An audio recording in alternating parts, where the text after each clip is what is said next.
Olá, tudo bem com você? Quem está falando aqui é o pastor Vinícius Moleta e voltamos com o quadro do nosso canal do YouTube Estudando Juntos. Uma iniciativa que eu comecei ano passado e acabou que eu tive que descontinuar ela por falta de tempo. Também eu já tinha gravado ela em áudios para o WhatsApp e por vários motivos, incluindo eles, meu celular queimar, eu tive que parar. Mas agora eu estou vindo para, pelo menos no próximo trimestre, na lição sobre o livro do Apocalipse, eu fazer aí um comentário diário da lição da Escola Sabatina. Se você nunca me conhece, eu sou o pastor Vinícius Moleta, sou pastor da Igreja Adventista do Sétimo Dia do Distrito do Jardim Alegre, em Telêmaco, Borba. E aqui temos um vídeo diário sobre a lição da Escola Sabatina. Eu sou um apaixonado pelo livro do Apocalipse, não aguentei e quero fazer um comentário dessa lição, porque eu acho que ela vai ser extremamente proveitosa para nós. O autor dela, o pastor Ranko Stefanovic, ele é autor de um comentário bíblico que é um dos que eu acho dos melhores produzidos, não só pela Igreja Adventista, mas em todo o mundo. Ele é muito bom. E eu estou usando agora essa versão da Bíblia, a Nova Almeida Atualizada, que é a versão mais recente que segue a linha Almeida, que teve algumas palavras atualizadas para a linguagem mais comum hoje em dia. Aquelas palavras e expressões que não eram mais utilizadas da Almeida Revista Atualizada foram substituídas por palavras mais comuns hoje em dia, só que ela segue a mesma linha da Almeida Revista Atualizada. Então, eu estou usando essa aqui, estou muito feliz com ela. Vamos lá então, hoje é do sábado, dia 29 de dezembro. Antes de entrar no assunto de sábado, eu queria fazer só uma breve introdução do livro do Apocalipse, até seguindo a lógica que o próprio autor coloca aqui. 4 pontos ele colocou na introdução da lição, que são 4 pontos fundamentais para entendermos o livro do Apocalipse. O primeiro deles é que o livro do Apocalipse é um livro que tem mensagens vindas de Deus. Talvez para você que é um irmão adventista ou de alguma outra denominação, isso é uma coisa simples, mas tem muitas pessoas que estudam o livro do Apocalipse e não acreditam na inspiração da Bíblia. Acham que a Bíblia é só um fruto de pessoas que tiveram ali uma frustração, uma experiência, mas não tem nada de sobrenatural. Mas nós cremos que a Bíblia é sobrenatural. Mais do que isso, a melhor maneira de interpretar o livro do Apocalipse, na sua grande maioria, é através do método historicista. E eu queria deixar bem claro o que é o historicismo. O historicismo não são apenas eventos que aconteceram na história. O historicismo pega a cadeia profética e coloca que o seu cumprimento começa nos dias do profeta e vai até o fim das coisas.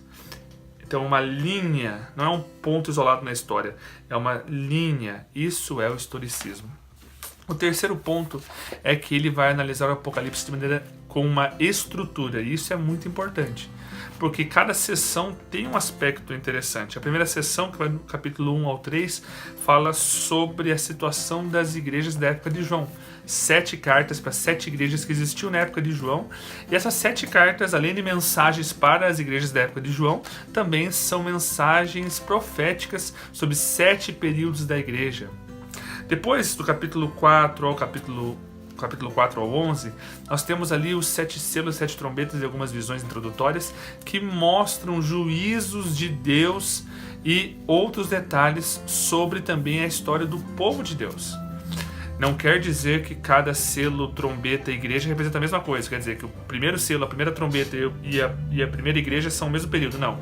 Mas a visão historicista é, tanto os selos, quanto as trombetas, quanto as igrejas, elas acontecem desde a época de João até a volta de Jesus. E essa introdução é uma recapitulação com mais detalhes. Assim como foi Daniel 2, 7 e 8, assim é Apocalipse, 7 igrejas, 7 selos, 7 trombetas. Por fim, do Apocalipse 12 ao capítulo 14, nós temos o centro teológico do livro. E ali no centro teológico do livro nós temos a história de Jesus, a sua entronização e sobre o grande conflito até a sua segunda vinda. E por fim, do capítulo 15 até o final do capítulo 22, nós temos aí os últimos eventos, os eventos finais. Então essa é uma estrutura bem basicona no livro do Apocalipse. É claro que dá para se aprofundar muito mais nisso, mas ele vai seguir essa sequência e é uma sequência excelente para estudar.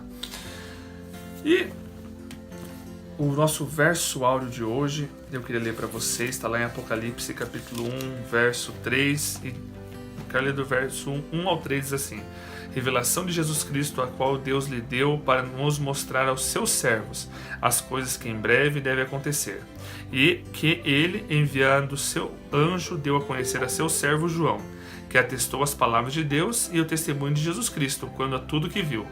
Bem-aventurado aquele que lê, bem-aventurado aqueles que ouvem as palavras da profecia e guardam as coisas nela escritas, pois o tempo está próximo. Pois bem, o livro do Apocalipse tem essa bênção. O livro do Apocalipse não foi feito apenas para satisfazer nossa curiosidade sobre o futuro, não. Ele foi dado pelo próprio Deus, através do seu servo João, para nos abençoar. Abençoar aqueles que estudam, abençoar aqueles que ouvem pregações, seminários sobre o assunto, mas acima de tudo, a bênção vai acontecer se nós cumprirmos aquilo que está escrito. Por que nós temos que fazer isso? Porque em breve Jesus voltará. O tempo está próximo. E sabe qual é uma das bênçãos que vem do estudo do livro do Apocalipse? Ellen White fala no livro Testemunhos para Ministros e Obreiros Evangélicos, página 103, o seguinte: o livro do Apocalipse abre com uma ordem para compreendermos a instrução que ele contém. Quando compreendermos o que esse livro significa para nós, será visto entre nós grande reavivamento. Amado ouvinte, que nesse trimestre possamos estudar juntos a lição da Escola Sabatina, estudar a Bíblia, e que o estudo verdadeiro, com o objetivo de aprender e cumprir todos os mandamentos que Deus tem para a nossa vida, possam trazer um verdadeiro reavivamento. Que Deus abençoe e até amanhã.